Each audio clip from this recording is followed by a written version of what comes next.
안녕하세요, 목사님. 예, 어서 오세요. 더운데 잘 지내셨어요? 네, 잘 지내고 있습니다. 오늘은 성경을 읽다가 이해하기 네. 어려운 장면이 있어서 찾아왔습니다. 아, 잘 오셨습니다. 제가 알만한 건지 모르겠네요. 목사님, 요즘은 성경 그냥 읽는 것보다는 의미가 있는 게 좋을 것 같아서 네, 열심히 읽고 있는데요. 다윗의 아들 아도니아가 네, 젊은 여인 아비삭을 아내로 맡게 해달라고 요청했거든요. 그런 일이 있었죠. 네, 근데 솔로몬이 그 말을 듣자마자 아도니아를 죽이려고 명령했어요. 맞습니다. 네, 근데 결혼하고 싶다고 했을 뿐인데 그것이 죽을 죄인가? 그 의문이 들어가지고요. 아, 그렇죠. 네, 그래서 목사님께 이게 도대체 어떻게 되는 일인지. 네. 사실 배경을 설명하지 않으면 네, 결혼하겠다고 그러는데 자기가 좋아하는 사람하고 결혼하겠다고 그러는데 왜 죽어야 되는가 의문이 생기죠. 그런데 배경을 알게 되면 좀 더 충분히 이해할 수 있고 왜 그렇게 됐는지 설명이 가능하지 않을까 생각됩니다. 아도니아는 왜 아비삭을 요구했고 솔로몬은 왜 그 요청을 왕권에 대한 도전으로 받아들였는지 궁금합니다. 아, 그렇죠. 질문 속에 벌써 답을 얻을 수 있는 그런 중요한 포인트가 있는데요. 아도니아는 보통 사람이 아니죠. 네. 왕자잖아요. 그리고 네. 솔로몬의 이복형이라고 할 수도 있고요. 네. 그런데 이복형이라고 하는 사람이 자기가 선택한 여인이 아비삭이라고 하는 굉장히 아름다운 여자였습니다. 네. 그리고 그 여자가 아버지를 수발들었던 네. 그런 여인이거든요. 그러니까 쉽게 결혼 신청을 할 수 있는 그런 상황이라고 보기는 어렵죠. 그런데 네. 배경으로 볼 때 네. 아도니아가 벌써 한번 반역했던 적이 있거든요. 왜냐하면 다윗이 너무 늙어서 기력이 없는 상황에서 네. 아주 적극적으로 추진해서 솔로몬을 왕으로 세우지 못했을 때 아도니아가 다른 사람을 데리고 요압이라는 군대 장관, 전임 군대 장관, 그 다음에 아비아달이라는 제사장, 그리고 자기를 지지해주는 귀족, 왕족도 있었겠죠. 그런 사람들을 데리고 왕이 되겠다고 선포를 했었거든요. 네. 그런데 그런 전력이 있는 사람이 아버지를 시중들던 거의 후궁과 같은 네. 그런 위상에 있던 사람을 부인으로 달라고 했을 때 그거는 왕실의 도리에 법도에 네. 어긋나는 일이었다고 볼 수 있겠습니다. 다윗은 솔로몬을 후계자로 세웠고 예, 또 솔로몬도 이 아도니아의 반역을 용서하고 그를 죽이지 않았잖아요. 그렇습니다. 첫 번에 사건이 일어났을 때 네. 사실은 다윗이 그 사실을 모르고 있었습니다. 네. 왜냐하면 아마 몸이 아프든가 기력이 없기 때문에 그저 침상에 있을 정도였었는데 솔로몬의 어머니 대신 밧세바가 그리고 사독 제사장이 함께 찾아가서 아도니아가 왕이 되겠다고 선포를 했는데 이거 왕이 허락하신 것입니까? 내가 허락하지 아니하였다. 그러니까 그러면 큰일 났습니다. 지금 반역이 일어났습니다. 하나님께서 솔로몬을 세우시겠다고 말씀하지 아니하셨습니까? 택한 사람이 솔로몬 아닙니까? 그런데 지금 아도니아가 저렇게 반역을 했으니까 어떻게 해야 되겠습니까? 그랬더니 그러면 빨리 솔로몬을 왕으로 세우라. 기온 시내가에 내려가서 그 샘물이 있는 곳에서 백성들을 불러 모으고 그리고 분하야라는 군대 장관, 그 다음에 사독이라는 제사장, 또 선지자 나단 이런 사람들이 다 함께 모여서 왕으로 세울 수 있도록 그렇게 신속하게 배려를 해라. 그래서 왕으로 세움을 받았습니다. 자, 그러면 네. 다윗 왕에 의해서 왕으로 세움을 솔로몬이 받았기 때문에 아도니아는 반역한 게 되어버렸죠. 그러니까 이 사람들이 크게 두려워했습니다. 우리 죽게 됐구나. 사실 왕의 허락도 없이 자기가 스스로 왕이 된 거거든요. 그리고 하나님의 허락도 또 없었거든요. 그러니까 정통성을 가진 왕이라고 할 수가 없죠. 그래서 아비아달이 살려달라고 그렇게 했을 때 살려줬습니다. 용서해 줬습니다. 사실은 반역한 건데 용서한 거죠. 용서해 주면서 이야기하기를 당신이 죄가 없다면은 생명을 유지할 것입니다. 이것은 앞으로 죄를 지면은 죽을 수도 있다는 것을 경고한 거군요. 그런데 아버지를 섬기던 아비삭이라는 후궁이라고 할 수 있는 여자를 또 아내로 달라고 했던 것이 굉장히 문제가 될 수 있는 거였죠. 네. 근데 이 아비삭은 도대체 어떤 인물이었길래 아도니아가 아내로 삼고 싶다고 결혼하겠다고 얘기한 건가요? 예, 그 수넴이라는 곳은 네. 아마 미녀들이 많이 나오는 그런 곳인 것 같아요. 그래서 성경에는 수넴의 젊은 여인 아비삭 심히 아름다웠다고 그렇게 얘기하고 있습니다. 그런데 수넴에 있는 그 아비삭을 왜 왕을 돌보는 그런 여인으로 선택했는가 하면은 다윗이 너무 기력이 없어서 몸이 차가웠기 때문에 다윗의 기력을 돕기 위해서 그를 후궁으로 사실 받아들인 거죠. 그런데 성경에서는 다윗이 나이가 많았기 때문에 동침할 수 없었다 이렇게 나오고 있습니다. 동침할 수 없는 후궁이었는데 동침을 하지 않았던 사람이라고 해서 아마 아비삭은 후궁이었지만 아버지와 동침하지 않은 사람이기 때문에 내가 구하겠다 이렇게 섣불리 생각할 수가 있는데 성경에서는 동침하지 않았다라는 얘기를 하는데 그 거꾸로 네. 동침할 수도 있는 사람이었다. 그런데 왕이 아무하고나 동침하지 않지 않습니까? 네. 위상이 있는 여인, 후궁으로 여겨지는 여인, 그 정도의 위상이 있는 여인에게 함께 잠자리를 같이 하는데 그 사람을 자기 아내로 취하겠다는 아도니아의 의도는 후궁의 반열에 있는 사람을 내 아내로 취하겠다는 얘기하고 똑같은 거죠. 그거는 네. 아버지의 부인을 자기가 가지겠다는 얘기하고 똑같은 겁니다. 이것은 반역입니다. 왜 반역이냐면 궁궐의 윤리에서는 그런 윤리는 있을 수 없습니다. 아버지의 여인을 차지한다는 것은 내가 그 나라를 정복했을 때만 그렇게 할 수가 있는 겁니다. 그래서 과거로 돌아가 보면 압살롬이 반란을 일으키지 않았습니까? 네. 두 번의 반란이 있었는데 하나는 압살롬의 반란이고 두 번째는 아도니아의 반란입니다. 네. 그런데 압살롬이 어떻게 했습니까? 압살롬이 아버지 다윗의 후궁을 10명을 욕보였습니다. 그것도 뭐 은밀한 곳에서 한 것이 아니라 백주에 대낮에 왕궁 위에다가 침실을 만들어 놓고 거기서 후궁들을 보냈습니다. 그것은 무슨 얘기냐면 내가 아버지의 왕권을 뺏었다는 것입니다. 네. 중근동에서는 왕권을 빼앗았으면 그 왕에 속한 여인은 그 정복자의 여인이 되는 네. 것입니다. 그러니까 지금도 사실 심각한 거죠. 아도니아가 아버지를 모시던 후궁의 반열에 있는 아비삭을 가지겠다는 것은요, 아버지의 왕권이 나에게 있다는 것을 은연중에 내포하고 있는 거하고 똑같습니다. 그러니까 솔로몬이 어머니한테 차갑게 얘기합니다. 어머니, 아도니아를 위해서 왕권도 구하시옵소서 이렇게 얘기를 합니다. 그러니까 이것은 연애 문제가 아니라 청혼 문제가 아니라 정치 문제라는 겁니다. 정치적으로 연관되어 있다는 것이죠. 네. 지금 아도니아가 하는 일이 나한테 다시 반역을 시작하는 일이 시작됐구나. 이렇게 판단을 한 것이죠. 그러니까 바로 그 얘기 듣자마자 군대를 보내가지고 아도니아를 징벌합니다. 그러니까 단순히 이 다윗의 아들 아도니아가 아비삭을 아내로 요구한 게 진짜 마음에 드는 젊은 연인과 결혼하고 싶다는 뜻이 아니었군요. 그렇습니다. 정치적인 사건입니다. 지금 목사님 설명을 들어보니까 조금 이해가 되는 것 같습니다. 바로 그 성경의 아도니아 사건 가운데서 아도니아와 함께 거론된 인물들이 있습니다. 네. 어머니, 아도니아를 위해서 왕권도 구하시옵소서 그렇게 얘기하고 난 다음에 요압과 아비아달 제사장을 위해서도 구하시옵소서 이렇게 얘기를 합니다. 네. 그러니까 이거 다 연루된 사건이라는 겁니다. 아, 그러니까 그저 후궁을 데려와서 자기가 결혼하겠다 이 정도가 아니라 네. 지금 솔로몬은 어떻게 상황을 파악하고 있느냐 하면 네.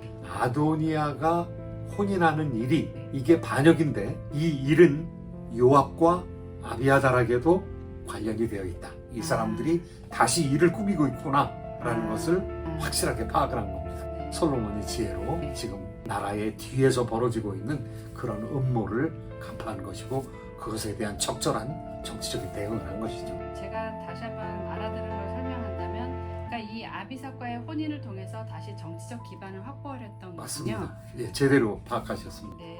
근데 왜 아비삭은 그 어머니한테 이 요청을 했을까요? 아비아달이 어머니 바세바에게 요청을 했죠. 네. 그러니까 왕에게 가서 얘기하는 것은 사실은 이거 얘기할 수 없는 일이죠. 너무 힘든 일이죠. 직접적으로 이런 것을 하면은 거부당하기 십상이고 네. 두렵기도 하고, 왜냐하면 지금 솔로몬이 현직에 있는 왕이니까. 네. 그러니까 좀 더 접근하기 쉬운 분에게 바세바, 그 솔로몬의 어머니에게 접근을 한 거죠. 그런데 네. 솔로몬의 어머니 바세바도 궁중의 법도를 알고 있는 사람이죠. 그렇죠. 궁중의 법도를 알고 있는 사람인데 내가 솔로몬에게 얘기하겠다. 내가 왕한테 한번 요청을 해보겠다. 이렇게 그 면전에서 뭐 박배를 하거나 이건 말도 안 되는 얘기다. 이렇게 거부를 하지 않고 네. 그 이야기를 솔로몬에게로 가져가는 것이죠. 네. 제가 보기에는 이 바세바도 보통 사람은 아니구나라는 생각이 듭니다. 아, 그래서 이 솔로몬이 그 어머니의 요청을 듣고 그는 내 형이니 그를 위하여 왕권도 구하라고 그렇게 차갑게 반응을 했군요. 예, 맞습니다. 그러니까 제가 보기에는 밧세바도 정치 9단은 안 돼도 7, 8단은 되지 않았는가 그런 생각이 들어요. 그렇네요. 예, 자기가 처리할 사안이 아니라는 것을 딱 알았고 이번 기회를 통해서 왕권에 대한 도전을 뿌리 뽑아야 된다고 생각을 했던 것 같아요. 그래서 분명히 화날 줄 알면서 분명히 솔로몬이 화낼 줄 알면서 그 얘기를 그대로 가서 가감없이 전하는 것입니다. 가감없이 전하는 것에 대해서 솔로몬은 지혜로운 왕이었기 때문에 네. 그것을 금방 무슨 이야기인지 다 파악을 하고 네. 결단을 내립니다. 그래서 반란을 막기 위한 처형을 시작하게 되는 것이죠. 네. 근데 사람들이 솔로몬 왕은 지혜롭다고 하잖아요. 네. 근데 왜 처음부터 이 처형 명령을 내렸을까요? 한 번 더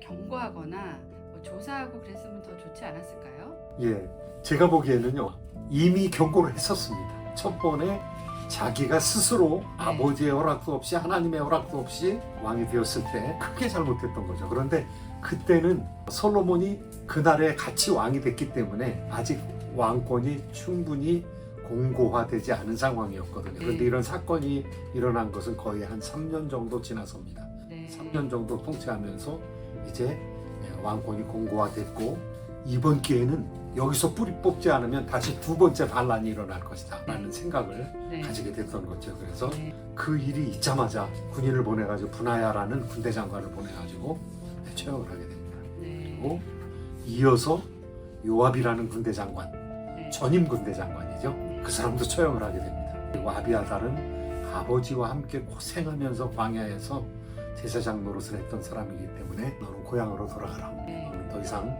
정권에 깊이 개입하지 말아라 하고 고향으로 돌아갈 수 있도록 그렇게 배려를 합니다. 아나돗으로 이렇게 돌아가게 만들죠. 그래서 솔로몬에 의해서 왕권이 공고해졌다라고 성경을 거기다가 설명을 달고 있습니다. 목사님 설명을 들어보니까 좀 놀란 게요. 이 일이 아도니 한 사람의 생명만이 아니고 이스라엘 왕국 전체의 안정이 걸린 문제였다는 거가 놀라웠고요. 그 또 하나는 솔로몬의 임기가 시작됐을 때 왕권이 그렇게 안전하고 견고할 줄 알았는데 여전히 반란 세력이 조금씩 있었다는 사실이 조금 놀라웠어요. 예, 그렇습니다.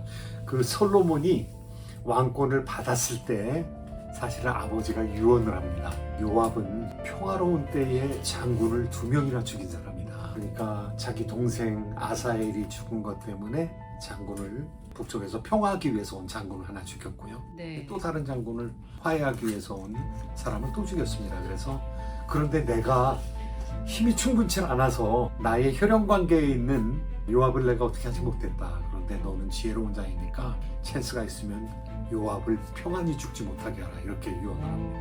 그렇구나. 그런데 네. 찬스가 온 겁니다. 그런데 자기네들이 자신의 무덤을 판 것입니다. 그냥 겸손하게 있으면 사는 데는 문제가 없었는데 이 사람들이 욕심이 있으니까 이 욕심을 자꾸 이루려고 하는 것입니다.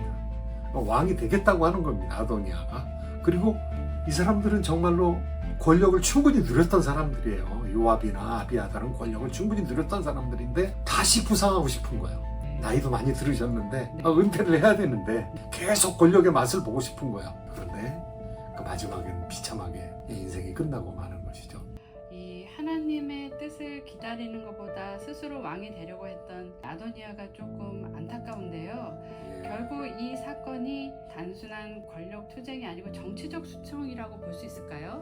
왕국을 견고하게 세우기 위해서는 왕국의 반대자들을 처리를 해야 되는데 사실은 지금까지 형제이기 때문에 또 아버지와 함께 공을 많이 세운 사람이기 때문에 네. 아버지와 함께 같이 고생한 사람이기 때문에 정치적인 처단을 연기하고 있었던 것이죠. 그런데 그냥 그분들이 살아가는 데는 큰 문제가 없습니다. 아주 호화롭게 잘 살 수 있는 사람들입니다. 그런데 욕심을 부렸기 때문에 탐욕을 부렸기 때문에 문제가 되는 것입니다.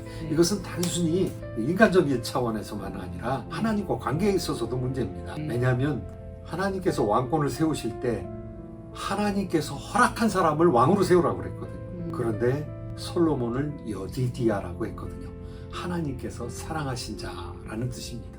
여호와께서 사랑하신 자, 그러니까 하나님께서 왕권을 솔로몬을 통해서 세우기로 작정을 하셨습니다. 그런데 아도니아는 이걸 모르는 거예요. 내가 솔로몬의 형이니까, 내가 잘생겼으니까, 내가 상식이 있고 능력이 있으니까, 그러니까 권력 투쟁을 통해서 권력을 쟁취하면 된다고 세속적으로 생각을 했던 것이죠. 그런데 이스라엘은 하나님의 나라 아닙니까? 하나님의 나라인데 하나님의 뜻이 이루어져야 되는 그런 나라인데, 그것을 알지 못하고 자기 욕심으로 행한 거에 대해서 징벌을 받게 되는 것이죠. 목사님, 이 단순한 사건 속에 이렇게 많은 의미와 또 배경이 담겨 있는 게 정말 놀라워요. 그렇다면 이 사건이 오늘을 살아가는 그리스도인에게 주는 교훈은 무엇인가요? 저희들이 이 사건을 통해서 교훈을 얻는 게 참 중요하죠. 하나님께서는요, 오래 참으신 하나님이십니다. 우리 하나님께서는 마음이 넓으신 하나님이시고, 그래서 우리가 잘못 한두 번 한다고 해서 그것을 칼같이 쳐서 심판하시지 않습니다. 오랫동안 참으시면서 기다리시는 하나님이시거든요. 그런데 우리가 자꾸 욕심을 부리게 된다면 하나님의 징계로 점점 가까이 간다고 생각하면 됩니다. 한 번, 두 번, 세 번 괜찮습니다. 성숙한 사람의 경우에는요, 하나님께서 그 사람의 눈높이에 따라서 판단합니다. 어린아이가 할아버지 수염 잡았다고 해서 우리가 아이들 징계하지 않지 않습니까? 그런데 아주 큰 사람이, 성인인 사람이, 사리를 분별하는 사람이 할아버지 수염을 여러 번 잡는다고 그러면 그건 모욕인 것이죠. 그러니까 그것은 즉시 교정이 필요한 그런 사항이 되겠죠. 모세가 반석을 명하여 물을 내라 이렇게 말씀하셨어요. 그런데 옛날에 반석을 쳤던 것처럼 두 번이나 치면서 물을 냈습니다. 물은 나왔어요. 백성이 먹어야 되니까. 그런데 내가 실수한 것 때문에 너는 가나안 땅에 들어가지 못한다. 하나님 그렇게 말씀하죠. 너무하다 이렇게 생각할 수 있는데요. 모세는 하나님의 음성을 직접 들었던 사람입니다. 그런데 하나님의 명령을 수행하지 않으니까 하나님께서 징계를 하시죠. 예수 그리스도에게로 점점 가까이 갈수록, 우리의 믿음이 연륜이 높아질수록 우리에게 하나님은 더 엄밀하게 얘기하시고 엄정한 기준을 말씀하시죠.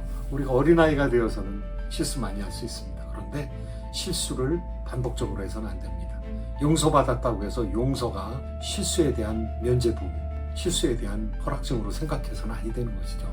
그러니까 우리가 점점 잘하면 잘할수록 예수님께 가는 그 길이 더 분명하고 선명하고 실수할 수 없을 정도로 그렇게 좁은 길이 된다는 사실을 우리가 잘 생각하면 될 것 같습니다. 목사님 너무 감사합니다. 이렇게 성경 속의 이야기를 자세하게 설명해 주시고 궁금했던 점을 시원하게 풀어주셔서 너무 감사합니다. 시원한 여름이 되시기 바랍니다. 네, 목사님 저는 다음에 또 다른 질문과 고민거리를 가지고 목사님 또 찾아올게요. 네, 감사합니다. 감사합니다.